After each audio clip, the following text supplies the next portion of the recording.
Bruce Feldman joins us here on the Rich Eisen Show, and we're laughing and joking about the fact that all anybody can talk about is what's happening in Michigan. So I will ask you right off the bat as you head out on the road, what the heck is happening?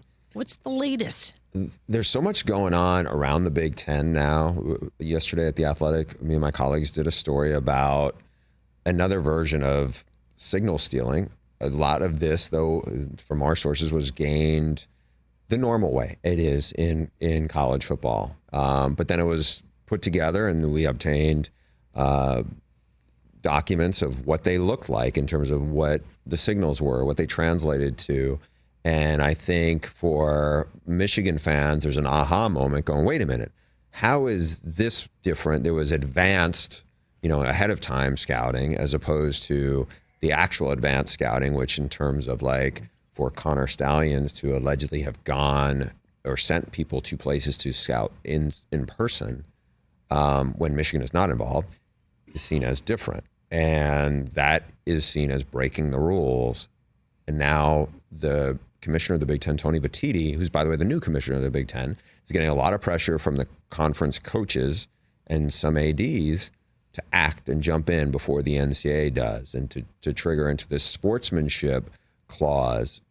Michigan later in the day, we think, will issue some kind of response, and then we're going to find out exactly what the Big Ten is planning on doing, whether that means does Jim Harbaugh get suspended for 3 games for the rest of the season. I know Rich and I discussed that last week. It feels like a month ago, by the way. We discussed that last week. A lot's happened in the last week. Yeah, Rich was not happy with me or Brockman and that. He's never happy with Brockman. I know. You're fine. It was the first time I felt a lot of angst coming my way from that desk. Welcome to my life. I bet. So we're going to see how they decide. We're also going to see what the pushback comes back from Michigan, right? I think there's going to be attorneys who are going to look for some kind of injunction if they can get it to keep Jim Harbaugh on the field with his team.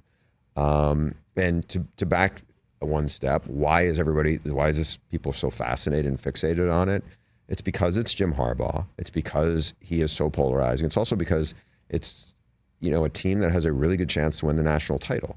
If this was a team that was 7-3, if this was what Notre Dame is now, where they're in the top 25 but they're not, they have no chance to win the national title. Yeah, there would be a tension on it because it's a high profile brand, but it's not like on top of it, wait a minute, this team went from being really bad in the COVID year and winning 2 games to all of a sudden now they're dominating the Big Ten. And this story has almost everything for it. It has the seaminess that goes with college sports. It has the dysfunction that goes with the NCAA. It has big personalities. It has huge brands, especially Ohio State and Penn State, but especially Ohio State, and then obviously Michigan on the other side of it. It is quite the train wreck. How can Tony Batiti make any decision now? So on one hand, he's got a championship. He's got a great team that could go all the way, that would look great for the Big Ten. And yet on the other hand, he doesn't want to look like he's weak, right? So he wants to look like he's in a place of strength. But how can they possibly get the clause in play when there's no smoking gun, when there's no text connecting Harbaugh? You know Harbaugh. I mean, I don't know him well. I know him well enough to know that sometimes you're talking to him and he's completely laser focused, and other times you're wondering if he's even hearing, because his brain is thinking of something else. How can they make any judgment now without having all the information? That is a big question I think Michigan's attorneys are going to push back and try to drill down into. From the NCAA bylaws, it is now, and it wasn't like this a long time ago, but it is now written this way where he is responsible for the people underneath him. And it doesn't help his cause that there's another investigation with the NCAA that he's already been self-sanctioned and suspended for 3 games, and the NCAA is still dealing with that. It's not like that case is done. And so what you hear from other coaches, including guys who were on that head coach's call about a week ago, was when are they going to punish Jim Harbaugh? And why, like, if we don't punish somebody for doing this, you're basically telling coaches it's okay to do this. But they all do it. That's the whole But they're point. saying they don't all do that part, the part that was the Connor Stallions, to go send people to scout people in person. Now, I've been told some coaches have done it. Did they do it to the elaborate extent that it seemed like Connor Stallions in Michigan were doing, as it's been reported? I don't think they do it to that degree. But if they still do it and do it for a couple of games or key opponents, you know, is any of that ever going to come to light in the way that it does here? There's a story I'm working on now that'll probably come up in the next day of another coach kind of venting about saying, hey, we complained about something pretty nefarious to the NCAA, and it was brought up, and the NCAA did nothing about it. So why would you do nothing there, but you care about it there?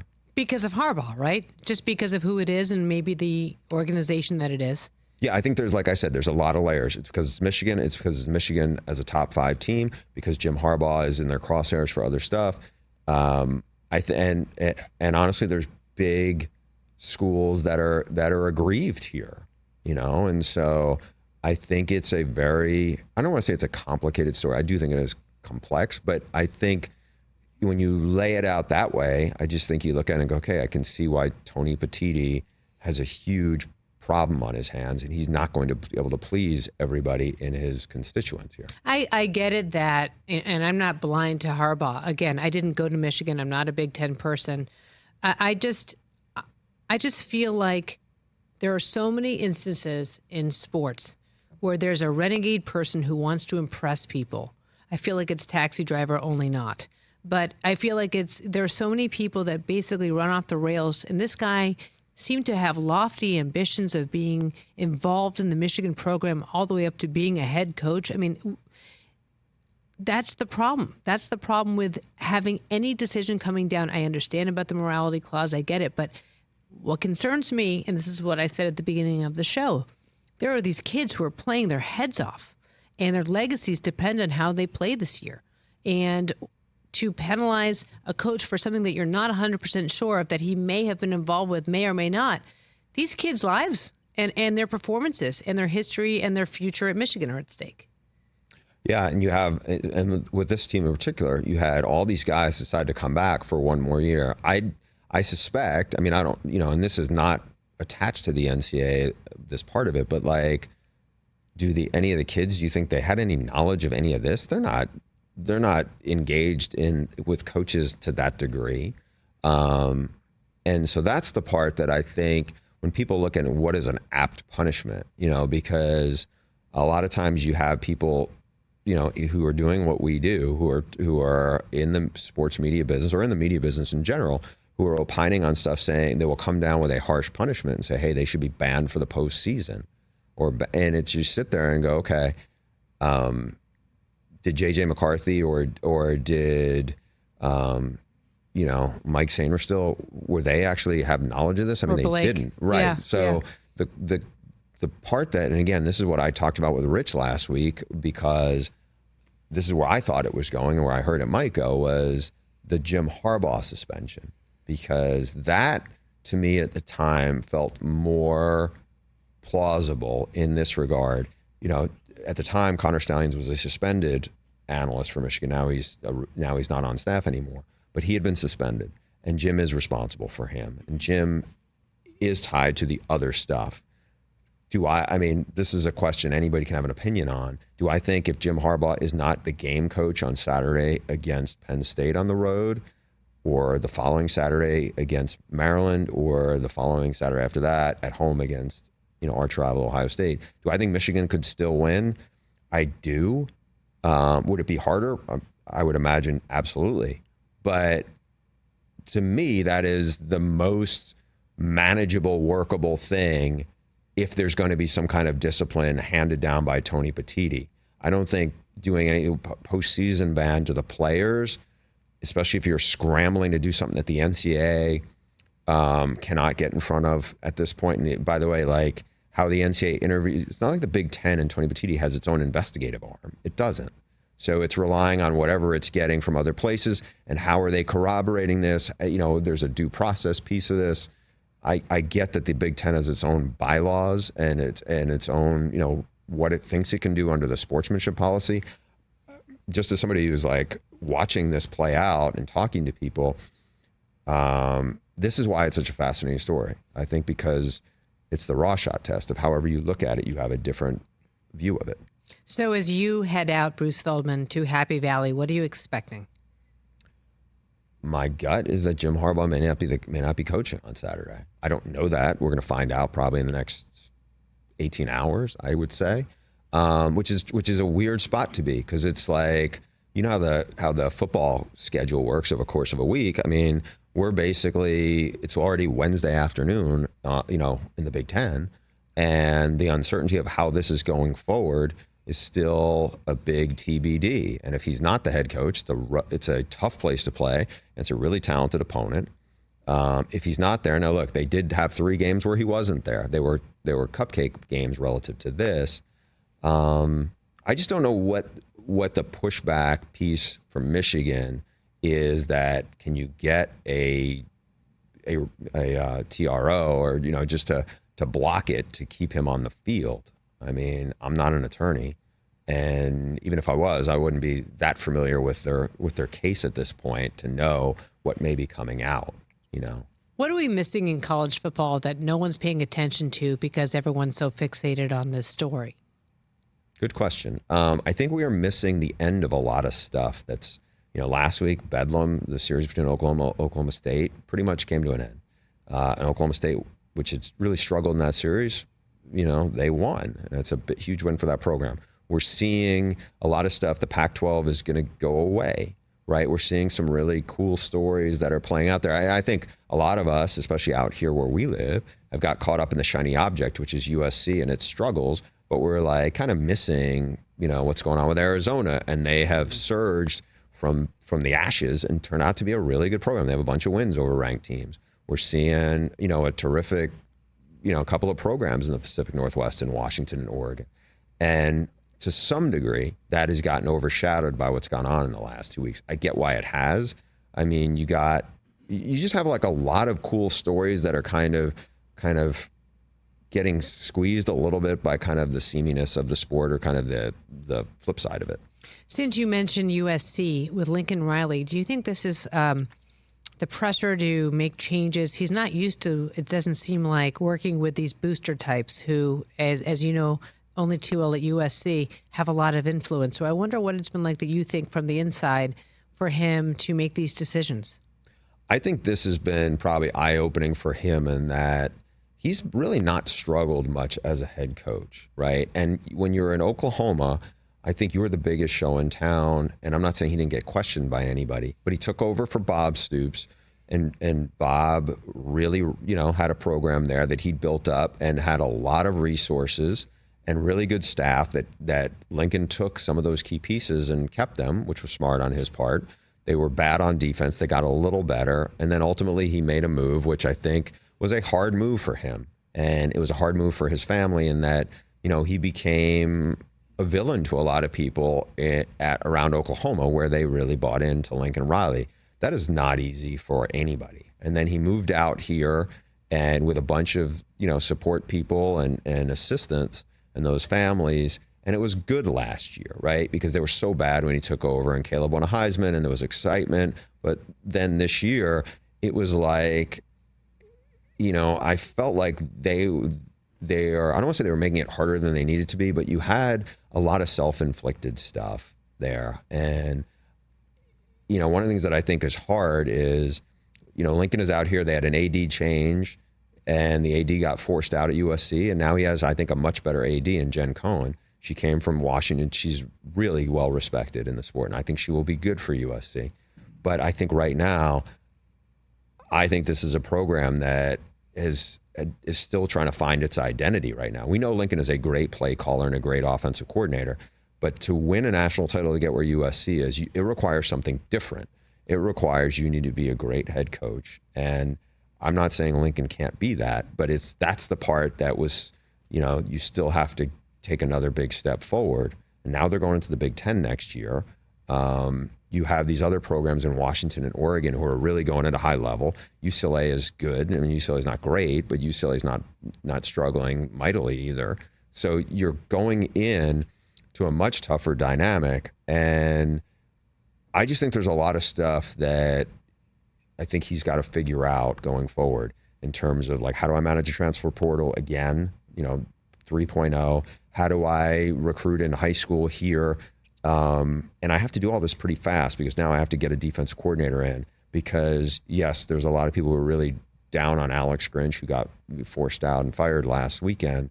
But I don't think that was the only problem. There was a lot of other issues there that they need to fix. And I think Lincoln knows a lot of that. I just think it's like, this is the harder part than, hey, I'm, the X and O stuff and the things that, play really well on social media and the highlight shows. And yeah, it's great. You're a really good quarterback coach who can, lure Heisman talent and develop Heisman talent. But, for him to get to where USC people want and where Lincoln wants to get, there has to be a lot more that has to go on. And I'm interested to see how he tries to remedy that because that's going to take some growth.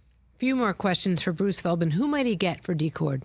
The big name, I did a story on The Athletic on Sunday night, Monday, about this. A big name out there, Jimmy Leonard. Obviously, you know him well. He did a great job at Wisconsin. Really good secondary guy. That's a big issue for that team right now. They're really bad on the back end. Would Jim Leonard want to come out to Southern California and work with Lincoln Riley? I don't know the answer to that. I don't think money would be an issue. It's just when he's at Wisconsin, your complementary football is a different thing. I don't want to say it's a lot easier to be a defense coordinator in the Big Ten, but in that Big Ten, yeah, I do think it is, as opposed to working for somebody who came from the air raid system. Now, it's not to say Lincoln Riley's exactly now like what Mike Leach was, but that's a different dynamic to work as a defensive coordinator. There's other guys, Tony Gibson, who actually has been an air raid defensive coordinator with Dana Holgerson. He's now at NC State, very well regarded.